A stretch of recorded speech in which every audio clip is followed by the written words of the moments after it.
red this split, or at least this week. We're expecting a couple of those priority picks. Syndra taken away, don't want that one to get in the hands of Nuke Duck. So Zach still up, Xayah still up. In actual fact, Rakan got banned in phase 2, which is a little bit of a surprise to us. Yeah, I think we were talking about how it might be that secondary engage in the bottom lane where you don't want a champion that can protect an AD carry very well. And Vitality say, okay, we don't care about the meta, just get rid of what the Unicorns like to play here. And that has worked well for some teams. Braum was the champion Hylissang played. But remember, Malzahar was banned out in the last game. He may just default over towards that. The Lulu is there as well. There's a Rakan ban, because Unicorns don't want to have to pick Rakan themselves and don't want Vitality to get it if they first pick Xayah. And we've already seen Xayah has, in fact, lost. If Xayah gets locked in here, Samix just goes Caitlyn, is very comfortable. Yeah. And that's why I think Elise or Zac may be the priority here. Maybe not the Zac, but Vitality may not want to put themselves in a lane that could be tough. I say that. They're going to play into the Caitlyn. Now, Xerxes has played Zac before the rework. Yes! Oh, yes! Yes! It's in. I am so excited to cast Zac. The Unicorns of Love have gigantic smiles on their faces. And yes, just to go back to that, Xerxes has already played it twice this year. He won one game, he lost one game. It's even better than when he did it last time. I think Unicorns now will last pick Caitlyn in this rotation or it'll be banned away, but Vitality now need to put pressure on. Pick at least one solo lane here with something very, very solid that can actually compete. You compare a lot of supports with Xayah, but if you don't force Unicorns into a tough situation on their solo laners, they will take full control of this draft. And Vitality pick up Graves, who can farm alongside Zac, but has a completely different presence in teamfight. We'll get into it during the game, but Zac has insane potential in teamfights. Yeah, to go back to that Graves pick very briefly, 5 games played for Joko. Only got himself 1 win on the champion. Of course, the team did place 4th in the spring split, so a number of reasons for that. Tahm Kench and Caitlyn, the last 2. Tom was also a champion that got banned out in phase 2, but it was by Vitality last time around. They've secured it for the bottom lane. I feel like they missed a trick here, although it's not a champion that Cabo necessarily plays. Galio would have been a pick instead of the Tahm Kench to force the Unicorns of Love to give something up in favor of picking this Caitlyn, because with Shen already banned, there's only a couple of matchups that could do well into it. I would expect it to be banned out by Vitality here, because Chachi surely is going to pick Galio if available, and then they counter pick mid lane.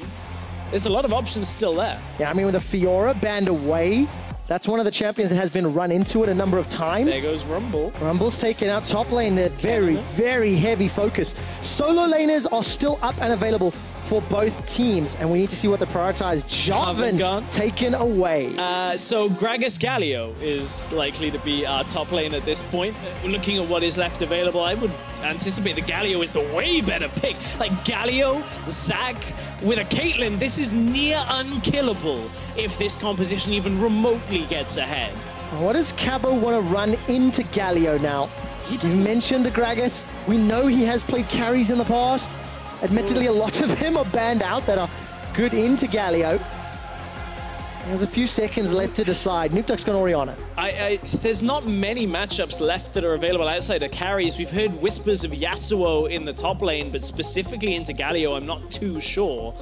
Bit of a teasing on Nuke Duck there. I was expecting the Gragas to be the pick we were talking about. It's kind of a neutral lane where Gragas will always have presence when it comes to starting fights, but Galio sure as hell will make his presence known at ending fights, as he's unkillable in the grand entrance just kind of crashes to the ground. Now, Stress, with the last lock-in of LeBlanc, I am reminded of probably my second favorite team from the mid-season invitational. Okay. The Gigabyte Marines. Okay. And the reason I love them, the Zac LeBlanc engage. Get the Mimic down from the ultimate, send her forward, and let Galio jump onto a backline. Yes! Yeah. Galio jumping onto the LeBlanc clone. Let's see if the Unicorns can pull it off. If there's a team that can, it's going to be them. But you've got a Zac that can do exactly the same thing as well. So there is so much potential for the Unicorns of Love to get fights started. Vitality maybe with a little bit more of a consistent lineup from what we've seen in patches gone by. The Gragas should do fine. Orianna will basically always do okay. It's up to Steelback now on this side to maybe do a little bit more to get Nuke Duck later on into the game. All right, Sheepy just forgetting his Death Note or his notebook on stage. as he grabs that one to run off. The team comps are on your screens. I see gigantic team fights when I look at both of these team compositions. And I see 80 carries that want to be protected. The biggest flavor difference going to be in those mid laners where Exile's going to be looking to flank. And I feel Nukeduck's going to be looking to stay central with the team. Big difference from what Vitality were looking to do last game. If they have the same impact in the early game, maybe that's the platform that they can build to take down the Unicorns here in game 2. Oh, let's see if they can. Vitality need a win here to force the decider. We're loading up onto the Rift with Zach in the jungle for your spring split rookie. Nukeduck and Exile going toe-to-toe. Orianna versus LeBlanc. Ladies and gentlemen, let's get on the Rift for game 2. Good save.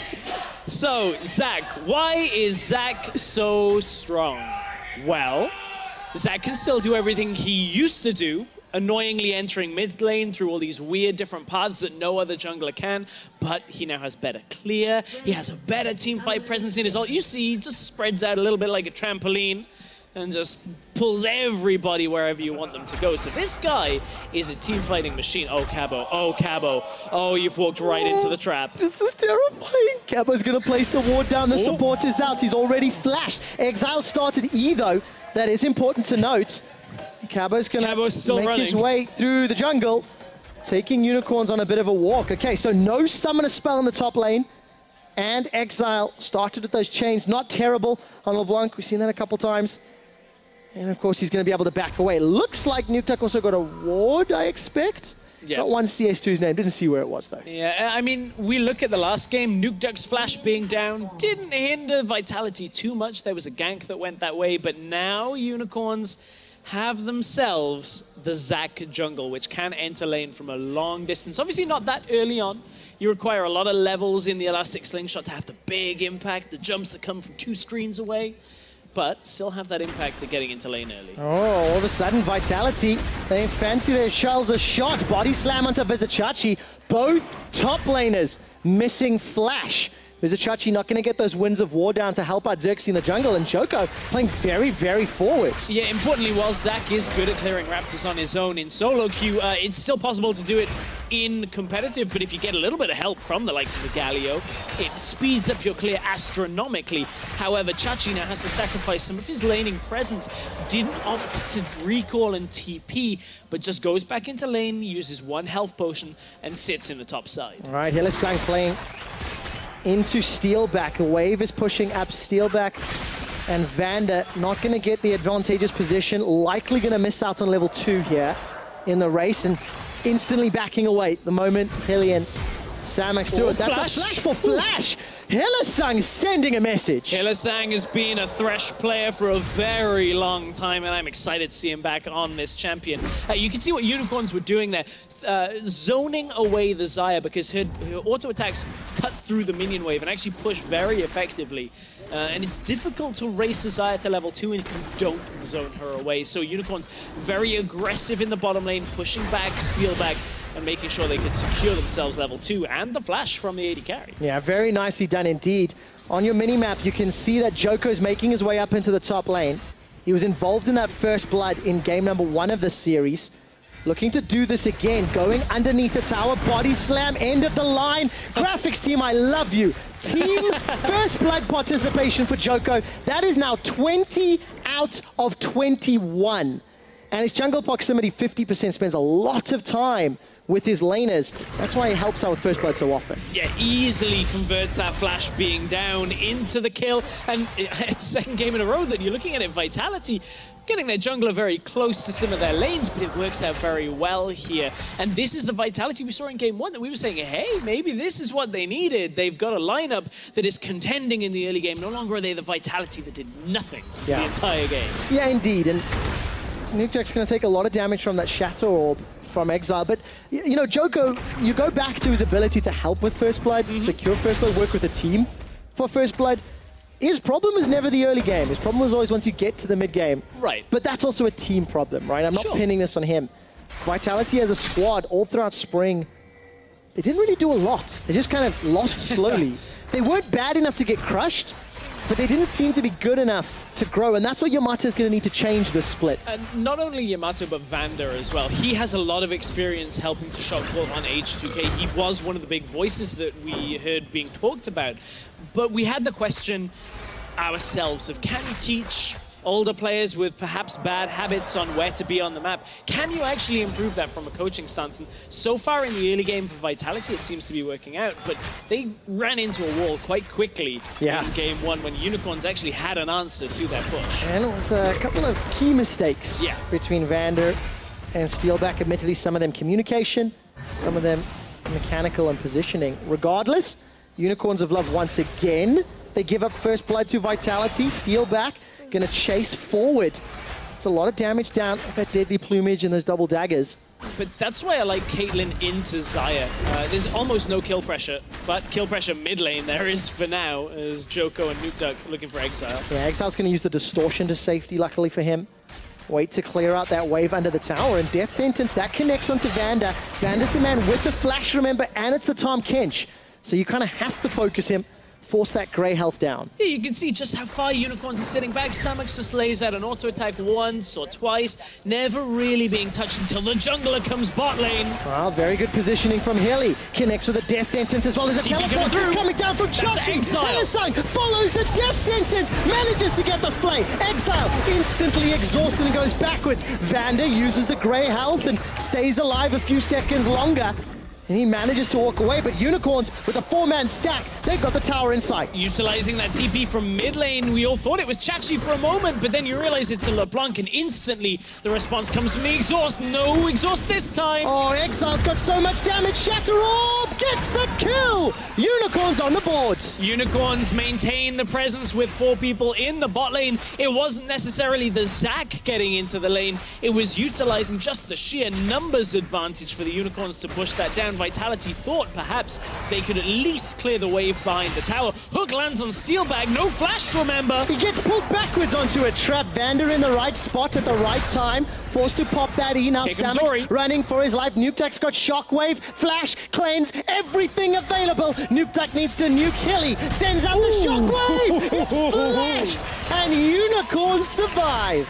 Really, really tricky timing from the Unicorns. Hylissang's flash was available 1 second before that play actually came through. They were trying to buy as much additional space as they could on the Thresh Lantern. So Hylissang flashes, Lantern comes through, Samux gets out alive, dodges the gauntlet of the Shockwave, which was a nice attempt out of Nukeduck. That could very well have spelled the end of a Unicorn's AD carry. But now Nukeduck back in lane, has to face up against Exile. Look at this! Exile's looking for the solo. May be able to get it. Flash cleanse from Nukeduck. Summoner spells down after Nukeduck did so much work in the bottom lane. Exile is the guy we started talking about in the previous game, just showing up once more. Yeah, I mean, this guy, everybody has put him behind Perks and Featherman. At this point, in my eyes, second best mid laner is not too far out of reach for the title for him. Xerxes now trading. Oh, smashing to the blue buff. Does indeed, stretching strike onto Joko. You see the new rework catching the blue sentinel as well. Slamming the Sentinel into Joko. We've not seen Zac at all, despite me literally jumping for joy when he got locked in. But we will see more of him. Let's Bounce is available. Elastic Slingshot, that E starting to scale up. Look at it being charged.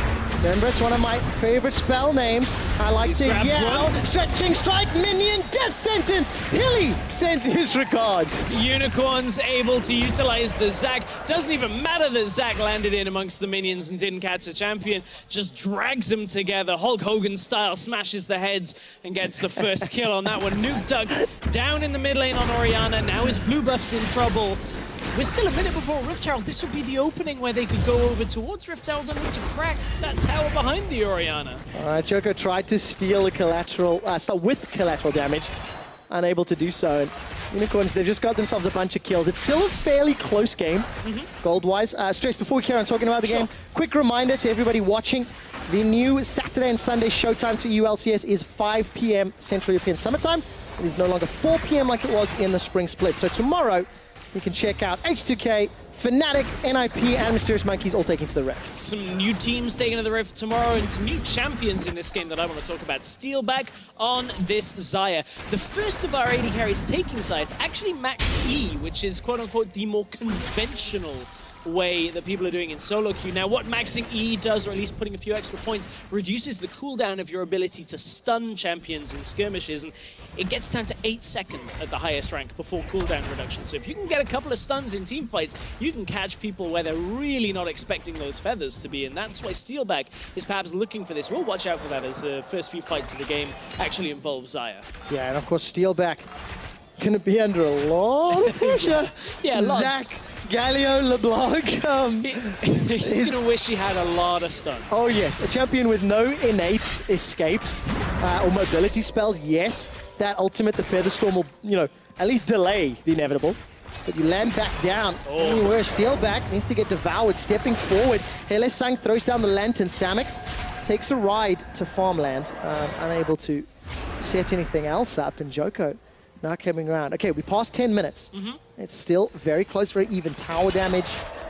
Pretty actual even for top and bottom lane, but it's in favor of URL. They're shoving into Vitality over and over. Casting our mind back to one of the last points of engagement, though, was Vitality pushing in the bottom lane, and out comes the TP. Well, look at what is nearly available for Exile. A couple of seconds away, there are wards in that bush, so if Vitality stray too far forward, they actually are just putting a pink ward down to clear that ward out. So doing their due diligence to deny Exile's ability to get down there. But that could be another opening for the Unicorns. Yeah, it really can. There's a Chachi, if the fight breaks out anywhere in the jungle, going to be able to play forward. Helesang connects with the death sentence. Pulls Vander all the way backwards, and this looks just very, very easy. Ace in the hole going to get body blocked by Steelback as he's like, I got you, bro. Xerxes farming up a storm. Looking at the minimap, by the way, Chachi and Xerxes were setting up to flank Steelback. Remember, his flash was lost earlier in the 1v1. That would have been a very, very easy kill if it had landed. As Xerxes building, obviously, towards the tank items on Zac, a lot of the tank items now that were introduced just have a lot of synergy. Gargoyle Stoneplate on this guy is ridiculous. You can end up having like 5-6k health. TP just came through from Cabochard. Exile caught him with the first chain. It looked like it was trying to set up something onto Samix and Hilly. Cabo's going to be a little disappointed with how that worked out. Gets the little bonk onto Exile's head, and Exile easily able to use that plant to escape. Disappointing set of TP advantage usage for Vitality. They had the TP up when Chachi didn't have his and couldn't get anything to work for them. They are going to push onto the bottom tower. They don't quite get Xerxes as he was recalling out. So close. Xerxes could have at least bought a little bit of time with his ultimate ability. Anybody that listens to me cast Kled, you know how much I love Bear Trap on a rope. Let's Bounce is probably a close second for one of the most fun names. Exile gets chunked down by Nuke Duck. Vander's going to deliver Nuke Duck to help out defend this lane. But yeah, 12.5 minutes in. Tower First Blood was picked up by UOL. It was at least onset by Vitality, and it's just Unicorns with a small advantage at the moment. Here's Zac from, oh, here we go. Where's the Let's Bounce? Stretching strike connects 1 and 2. Vander goes backwards. Delivered by the Let's Bounce. Samix takes a shockwave to the face, but there's not enough damage yet. Ace in the hole, channel blocked. All of a sudden, Vander, he's eating everybody's ace in the hole. Cabochard unable to kill Exile. But Exile losing the 1v1, we didn't quite see how that played out. Yeah, two not quite successful engages. One from the Unicorns in mid lane. They bounce onto Vander. Couldn't quite get the kill, who's kind of tanky already, but it's still quite early on. Interesting to see the Unicorns actually looking for these set plays where they're coming in from the two angles with the Zac, with the Thresh. I want to see more of this from them. But Cabochard having a much better game here on the Gragas than the Kled we saw in game number 1. Yes, Vizichachi, his Galio still scaling up. He's got Abyssal Scepter as his first item. Obviously changed recently, but I also want to bring our attention to the 80 carries again. Samix, of course, using those ace in the holes, unable to find his target. But Samix took off after 15 minutes in the previous game. He was protected, the team comp was built around him. Steelback, unfortunately, didn't get a lot of chance as the game fell apart around him, but you can see they're at 15 CS, pretty close. just the damage per minute as the game rolls out. And they were utilized in two different ways. Steelback was out on the side lane, gathering a lot of farm, whereas Samux was pushing mid, trying to deny a lot of that presence from the Rift Herald. But this time, it's Samux in mid once again, where is Steelback again? Side lane. So it is similar to game number one as Unicorns want to push him for mid tower. They are indeed. There's no support yet. Joker's going to come in from behind. Teleport's not available for Cabo. Hilly's going to take an auto to the face. Xerxes. All this is two if they go on this. Decides not to pull the trigger yet. Let's bounce. Just about to become available. One thing I want to talk about as we head towards a fight, I don't think I'm going to have time, it's just that Essence Reaver, when built, will have better late game damage than the Blade build that we've seen. But they're against the Caitlyn. Here comes the fight. Charge it up! He looks for the stretching strike, but misses! That's a gobbledygook as Vanda runs with Nuke Duck in his belly, spits him out to safety, and the big fight's yet to break out Stress. Which of his abilities is a gobbledygook? Just for clarity's sense, I'm just trying to check. You see, I went with Goop because there was a Zac in the middle as well. See, that's what confused me for a second, man. I'm just looking for clarity. Okay, I'll clean it up. I'll clean it up, all right? Devour into Nuke Duck saved his life. I'm so sad that stretching strike missed. Unicorn still waiting for that explosive fight as they maintain the small lead.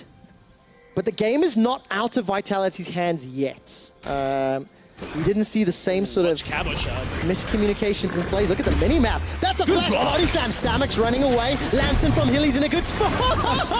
Xerxes catches Cabo and escapes. Okay, praise on Xerxes. Blocks the body slam flash, then realizes you can't crowd control me while I channel Let's Bounce, so I'm getting away from this. Samux is safe. That was pretty nicely done out from Xerxes. Reworked Zac is officially the goofiest looking champion on the Rift. You saw he has overtaken Ivern.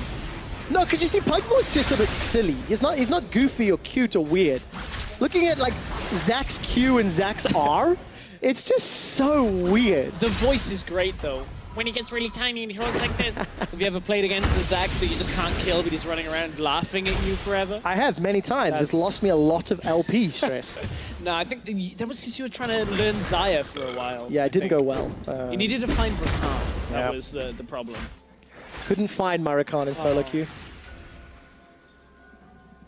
I know it is. I tried to go for it. Didn't work out. But the Unicorns of Vitality, the problem is, every time a fight breaks out, there's enough disengage in like life-saving tools between, you know, Vanda's Devour, come on, Protect from Nuke Duck, Xerxes on his Zac, despite having a 50 CS advantage over at Joko. I need to have a look at exactly how much gold that equates to. But as it stands, just doing a good job of being with his team, and I think Unicorn's pretty happy to continue scaling Stress. It's an underwhelming 200 gold okay. between the two. It looks impressive, as you said. But Joko's been doing a decent job himself, as at least he got that kill, so it makes up some of the difference between the two. It's been a bit of a slower game than the first one, perhaps. Unicorns, of course, with a very low game time at the end of it. One Baron buff pretty much ended the game for them. Yeah, really well played. Unicorns just flew ahead. As Chachi might need to fly. It's the shield of Durant. Justice Punch is flashed away from, and he rides the lantern to safety. And we haven't yet seen the play you were talking about, the Mimic LeBlanc or the Zac going in before the Galio ult. Well, they've got to be careful around mid lane. This is where Zac and Galio love to fight. They do indeed. Elastic Slingshot being charged up on the right-hand side. Vizichachi doesn't fire. The flash taunt. There goes Let's Bounce, and Xerxes needs to get out to safety. Unicorns, they get the tower. They get a 2,000 gold lead. But once again, a sub-optimal engage. Yeah. Flashes up for Xerxes. Cabo may need to look for him. That didn't quite hit the mark. Exile's on a ward, although, it's a ward off to the side.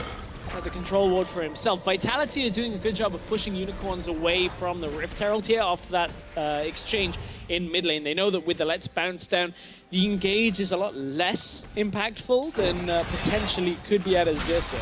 Yeah, and slight misspeak from me earlier. I said Xerxes, I meant Samux. Regardless, a minute to go before Rift Herald passes back into the ether, and Vitality are grouping up all the way around. No support yet. Yep. Hylissang's going to make his way up. May just spotted going down.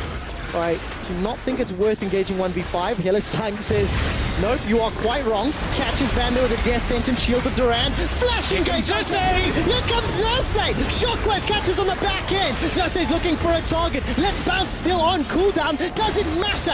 Exile's got the kill. Samix gets another. The play for days from Hylissang. A heroic entrance to close the door on Vitality. That's the third of the fight before Hylissang goes down. Caboshard sends his regards with the explosive cast before he's forced to burp and run away. Gets caught by the stretching strike and Steelback running low on mana. His Essence Reaver not keeping him topped up. Exile's Another back. taunt comes down. Exile's looking for the kill. Steelback continues to chase forward and Unicorns 1 for 3 fights. Yeah, 1 for 3. It looked like it should have been more from the Unicorns, but until Exile was back in the fight, there was no real way of them dealing out enough damage. They have to be careful of a counter engage here. Pings in the top lane from Caboshard. They don't know he's there and Exile escapes. But here comes Caboshard. This is the real danger.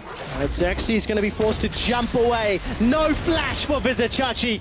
Shield of Durandal by a few seconds of time as a Justice Punch catches the Tahm Kench in the gut. Vizichachi goes down and Vitality, they at least get themselves a backup kill and it goes to Nukta. Now, summon the Rift Herald in the top lane. It's the best play Vitality can make at this point because Samix had shoved mid out already. That's actually what has happened during the live engage, and Unicorns are looking to fight to actually disengage. It's in the live picture. Unicorns are fighting Vitality. We've already jumped back out. The Devour, not enough to save Nuketax. Like Exile's in trouble. He's going to need the distortion soon. Flash has already been used. Distorts forward, can distort backwards by a few extra seconds, decides not to. He manages to escape. Xerxes, Samix, Hylissang shut down Joko, and Exile is still alive. Death Sentence finds out Caboshard. The Unicorns have phenomenal team fights. Joko is able to take down the tower thanks to the help of the Rift Herald, but it's Vizichachi killing, cleaning up, shutting down Vitality for the ace. Vitality with the Rift Herald unable to make it work for them once again because Unicorns have a good defensive set of fights, and now what's Rift Herald to the bigger brother of Baron Nashor right now as Unicorns, they're going to be able to take it down. That was a clean ace.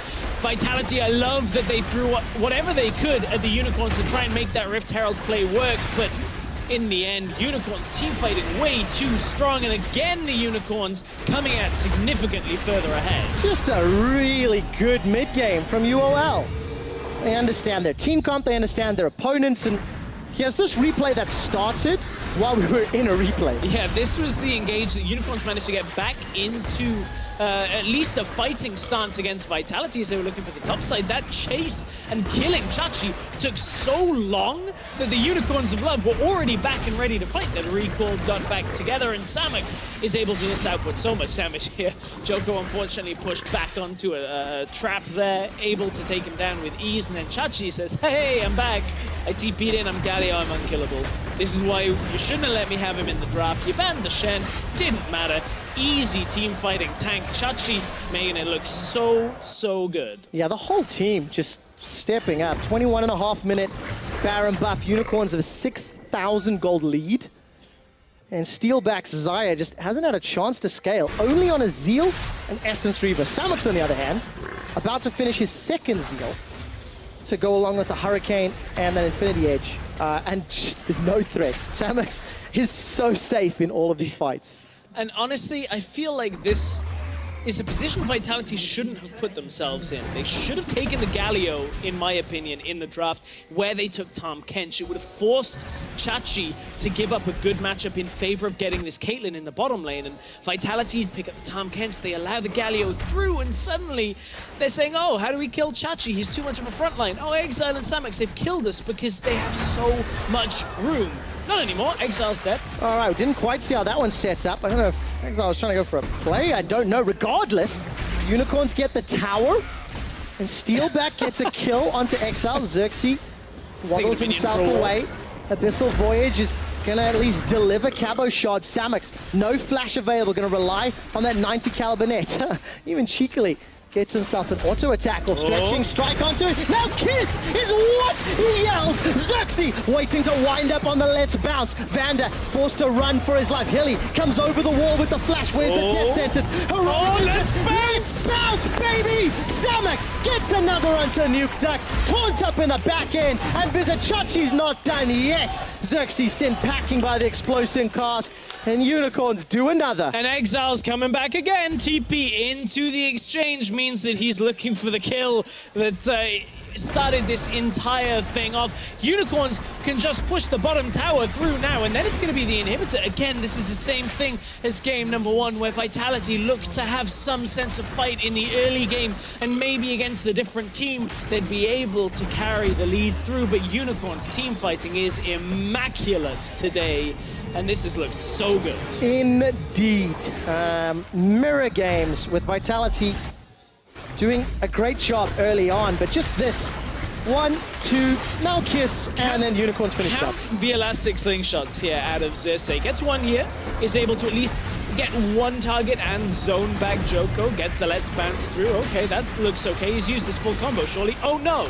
There's another elastic slingshot that's available. This is one of the reasons why Zach is so strong, is his impact in team fights is so difficult to shut out in the early game, that without putting more pressure on him than Vitality did at the beginning of this game, it's almost impossible to take full control of the game. Yeah, I absolutely love the confidence that Unicorns are playing with.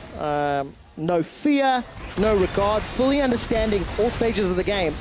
So much so that Vizichachi's got himself a Magi Soul Stealer on his top lane Galio. As if he wasn't obnoxious enough already. Also, going for a completely different build to everybody else. Everybody else has been going Abyssal, into more tank, you get yourself a Stone Plate in there.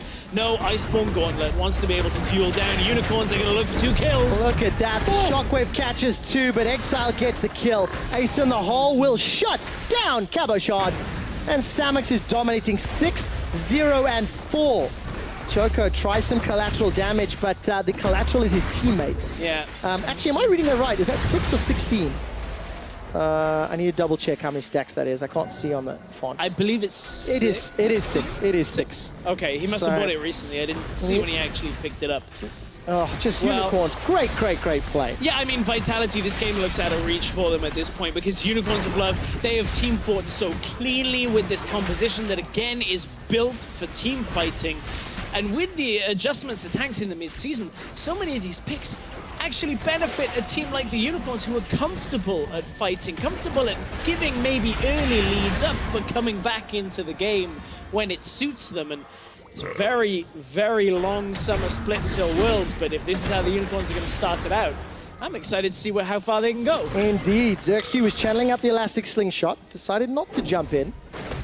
Exile's going to get out of range of the barrel roll, because in the middle lane, Unicorn's going to knock over this third inhibitor. Vander just used his ult into the top lane and has to recall out, because Vitality can't find any exchanges that can go their favor. And Unicorn's second inhib now is down. Third inhib, excuse me, the bot lane was already taken. Unicorn's going to look to close this with one more fight. Yeah, they are. Stretching strike catches on Cabochard. He tries to flash away, was pulled backwards. Shockwave catches down onto Exile, and he's shut down by the collateral damage. It's Samax that cleans up Nuke Duck on the back end. Now Vizichachi with those stacks on his Soul Stealer, looking at finishing up. There's 3 inhibitors down, and all for the style points now. Unicorns of Love already taking one of those Nexus turrets down. Let's see, Cabo, no ultimate to speak of.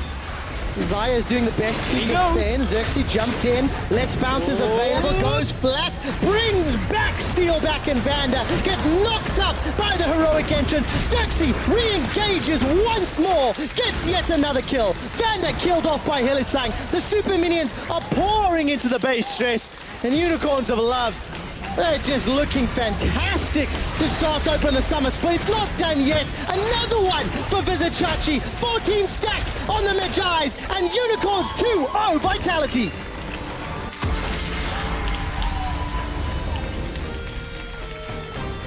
The most prepared Unicorns, we said at the beginning of this series, and preparation paid off, because that was a very clean series against a revamped Vitality roster that did have some more bite at the beginning. I liked what they were bringing to the table, but it wasn't enough to face off against the Unicorns. Just so you're aware, Ramar has stolen the head from the wall of our studio. It was hanging up in the coach's room, and he's liberated it for the cheer. I feel like we have to give less props when the unicorns are around. They're bringing their own. They got hats. They got like Furby unicorn things. And I don't want to ham up the Vitality performance. They struggled in the mid game. Yeah. But their early game, their laning phase, their decision making was pretty good. It got them first blood, got them a couple of first objectives. It's the next steps where they've got to clean up their play. But unfortunately, against what is arguably the best team in Europe right now, because they've kept the same. They've been boot camping. They've been to Korea. You know, in theory. The best week one team. Yeah, that's a fair statement. Sweeping statements. That's what I'm all about. I'm all about stress. Still got to see 2 more teams, but I think you can call it that for now. Very quickly, of course, we saw both Joko and Steelback hugging a couple of the members of UOL. Visit Chachi and Hilly in particular. Yeah. As we mentioned, that storyline, the guys, they played together on a team once upon a time. And now they got stomped by UOL, who just looked great. Unicorn's team fighting looks on point, and it's actually a really interesting prospect now. H2K look to be back on form themselves. That's a real nail biter. We've got Fnatic, they're on a good performance over in Group A. I think this could be one of the most competitive top of each groups we've seen here. I mean, we hope so, right? Yeah. We hope so, and time will tell. I was speaking to Mithy a little bit earlier and said, what do you think of the squads? And Mithy's like, well, it depends on how well the teams adapt over the next 10 weeks. It's for sure to say, though, that gone are the times when people would, you know, tweet or whatever saying, oh, unicorns, do we really want them representing our region? I want team fighting like that representing us, because unicorns look very, very strong, consistent, solid as a unit. That must be terrifying around the house. Oh, yes. If Romain is like trying to scare you into practice certain things. Yes, indeed. And well, no pressure on the Unicorns team now, as we've mentioned many, many times today. Let's see how well they can continue to perform throughout the course of the split. That does it for us here on the Caster Desk. We're going to head over to Shox and the guys to take away the post-game lobby.